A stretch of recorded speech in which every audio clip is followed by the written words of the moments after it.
Satu-satunya homestay yang ada kolam, super duper, mini playground, PS4. Yang paling handal dia memang ada EV charger. Ada kat mana ni yo? Cakap bo. Terletak Purnama Tepe. Masuk yo homestay ni kau akan nampak ruang tamunya luar. Dalam homestay ni dia memang ada 3 bilik. Dalam setiap bilik ni dia memang ada aircon, ada bilik air.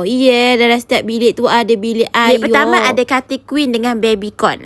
Bilik yang ketiga ni dia memang ada katil queen dan satu katil single. Aircon ada, bilik air pun ada dan bilik air ni tak berkongsi Yang ini bilik yang ketiga. Bilik ketiga ni ada 2 katil queen. Ini babak akan dah siap masuk lah kan. Bilik air pada kan awak kabur. Bilik air ni setiap bilik dia ada bilik air. Jadi tak ada masalah nak jaga aurat ke pakai bilik air, tak ada. Setiap bilik ada bilik air dan kat bilik air luar pun ada. Yang paling best ada mini playground. Ada banyak mainan-mainan anak-anak komen. Tak sempat mainan ni, kalau komen nak buka bumbungnya tu boleh buka. Roof. Ya Allah komen. Bergerak dia. Dia boleh buka rooftop tu.